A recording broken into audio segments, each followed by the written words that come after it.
Selamat siang Bapak Ibu sekalian. Assalamualaikum warahmatullahi wabarakatuh.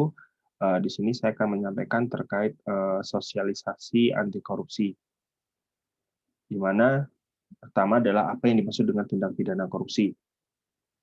Korupsi menurut Undang-Undang Nomor 31 Tahun 1999 tentang pemberantasan tindak pidana korupsi, yang termasuk dalam tindak pidana korupsi adalah setiap orang yang dikategorikan melawan hukum, melakukan perbuatan memperkaya diri sendiri, menguntungkan diri sendiri, atau orang lain, atau suatu korporasi, menyalahgunakan kewenangan maupun kesempatan atau sarana yang ada padanya karena jabatan dan kedudukan yang dapat merugikan keuangan negara dan perekonomian negara.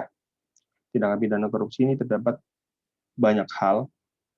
Di sini kita akan menekankan pada suap, gratifikasi, pemerasan. Di sini juga terdapat berupa penggelapan dan perbuatan curang. Apa saja nilai perilaku anti korupsi? Nah, nilai-nilai anti korupsi adalah nilai-nilai yang harus dianut oleh kelompok sasaran agar berperilaku anti korupsi. Di sini terdapat 9 item nilai anti korupsi yang kita dapat menyingkatnya menjadi JUPE Mandi Tangkar Sebedil. Itu kejujuran, kepedulian, kemandirian, kedisiplinan, tanggung jawab, kerja keras, kesederhanaan, keberanian, dan keadilan. Apa perbedaan gratifikasi, suap, uang pelicin, dan pemerasan? Nah, di sini gratifikasi, suap, uang pelicin, dan pemerasan itu pada dasarnya bersifat untuk mencari keuntungan bagi pihak yang melakukannya. Nah, gratifikasi itu bersifat permisif untuk menerima, suap dan uang pelicin itu permisif untuk melakukan sesuatu. Kemudian pemerasan atau permisif untuk meminta. Nah, di sini gratifikasi adalah pemberian dalam arti luas. Pemberian uang, barang, rabat, diskon, komisi, pinjaman tanpa bunga, tiket perjalanan, dan lain sebagainya. Kemudian suap itu bentuk pemberian yang dilakukan oleh korporasi atau pihak swasta berupa pemberian barang, uang, janji, dan bentuk lain bertujuan untuk mempengaruhi pengambilan keputusan. Kemudian uang pelicin adalah sejumlah pemberian. Di sini biasanya untuk mempercepat, speed up terkait akses pada terjadinya suatu layanan, di mana biasanya ini untuk mempermudah perizinan dan lain sebagainya. Kemudian pemerasan adalah tindak yang dilakukan oleh pegawai negeri atau penyelenggara negara untuk menguntungkan diri sendiri atau orang lain, secara melawan hukum atau dengan menyalahgunakan kekuasaan memaksa seseorang untuk memberikan sesuatu. Nah, kemudian di sini gratifikasi, suap, uang pelicin, pemerasan dapat dilihat pada flow alur seperti ini, yaitu di sini melibatkan pegawai negeri atau penyelenggara negara, di mana 3 item ini saling untuk suap itu transaksional, melibatkan dua belah pihak, persetujuan dua belah pihak. Gratifikasi itu bersifat pasif, cenderungnya untuk pengguna layanan untuk memberikan kemudahan bagi pengguna layanan agar dapat memperlancar kegiatannya. Dan pemerasan ini bersifat dari pegawai negeri sendiri untuk memeras, meminta suatu email tertentu untuk pengguna layanan. Nah, di sini ada case yang menarik terkait dengan gratifikasi. Yang pertama adalah, apakah ini termasuk gratifikasi yang wajib dilaporkan? Bandung memperoleh bingkisan lebaran dari PT Angin Ngamuk, vendor rutin bagi perusahaan. PT Angin Ngamuk meyakinkan Bandung bahwa bingkisan ini rutin diberikan tiap tahun dan nilainya tidak melebihi Rp1 juta. Dan kita tahu bahwa di dalam gratifikasi ada standar, ada ketentuan pemberian dikatakan gratifikasi halal apabila di bawah 1 juta. Kemudian apabila penyelenggara menyanggupi apakah dapat menerima tawaran seperti Caca menghadiri presentasi inovasi teknologi dari perusahaan asing karena aplikasi teknologi terbatas di negara asal perusahaan asing tersebut. Penyelenggara menawarkan kunjungan bagi peserta yang di-base penuhnya oleh penyelenggara termasuk hotel bintang 5 dan akomodasi lainnya. Caca menyampaikan pada penyelenggara bahwa dirinya hanya akan menerima bila penyelenggara menyediakan hotel bintang 4 sesuai dengan ketentuan dinas dari perusahaannya. Ini akan kita bahas di lebih lanjut di sesi terakhir. Kemudian berikutnya adalah Ini case 2. Apakah yang dikatakan sebagai suap? Kemudian juga pihak ketiga yang melakukan suap. Dodo menghadapi permasalahan yang cukup pelik. Saat ini perusahaan membutuhkan izin penting dari instansi tertentu. Namun tanpa alasan yang jelas, perusahaan tersebut tidak pernah keluar. Dalam keseluruhan ini, PT Berdacula menjanjikan kepada Dodo dapat mengurus sampai tuntas. Namun Dodo mengetahui bahwa PT Berdacula ini akan melakukan penyuapan pada instansi tersebut agar izin dapat keluar. Karena yang melakukan suap adalah PT Berdacula, apakah Dodo akan menunjuknya? Nah, ini akan menjadi diskus yang menarik terkait case ini.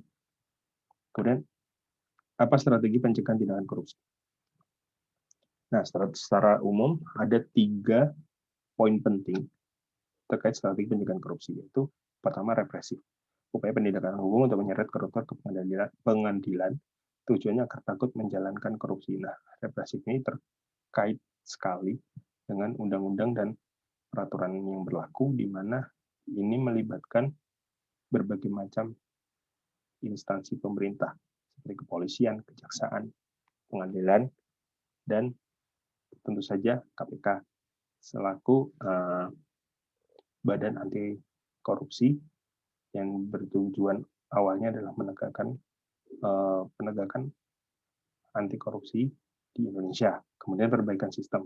Nah, ini adalah menarik bahwa perbaikan sistem yang baik dapat meminimalisasi tindakan pidana korupsi.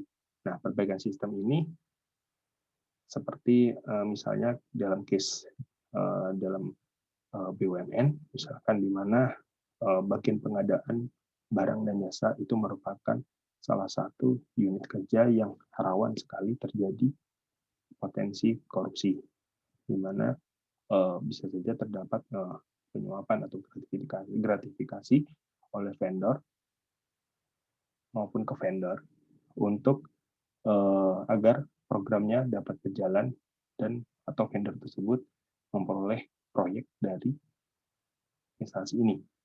Nah, perbaikan sistem ini macam-macam, mulai pembuatan whistleblowing system, kemudian penerapan sistem manajemen anti penyuapan, merupakan yang seperti ISO 37001, kemudian perbaikan SOP secara berkelanjutan yang meminimalisir celah terjadinya tindakan korupsi maupun gratifikasi.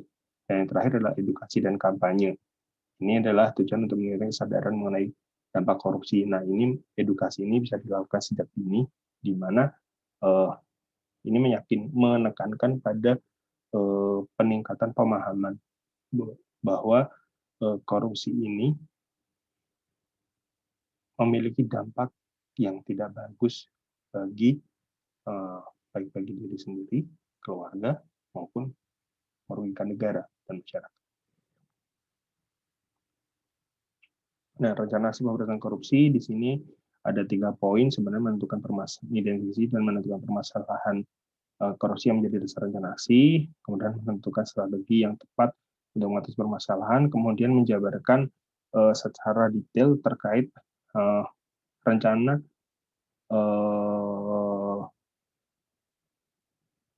terkait penyelesaian menyajikan solusi dengan menggunakan metode SMART, yaitu specific, measurable, achievable, relevant, dan time-based.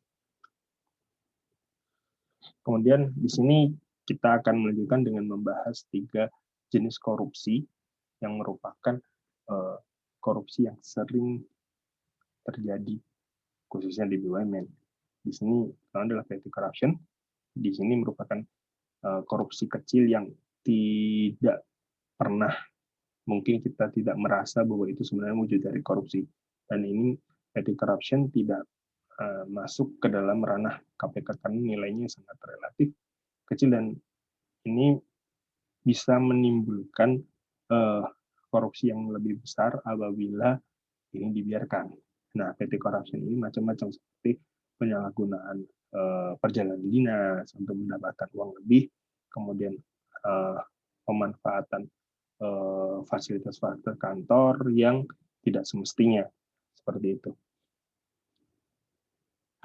Berikutnya, nah, grand corruption. Nah, ini korupsi yang besar yang menjadi ranah KPK dan lembaga penegak hukum untuk yang biasanya menjadi perhatian utama. Nah, ini kita bisa tahu bahwa banyak sekali kejadian korupsi yang signifikan terjadi akhir-akhir ini, katakanlah sebetulnya Jiwasraya, Asabri, dan lain sebagainya. Itu termasuk dana bansos, itu kan merupakan suatu korupsi besar yang dampaknya signifikan bagi keuangan negara dan juga merugikan masyarakat.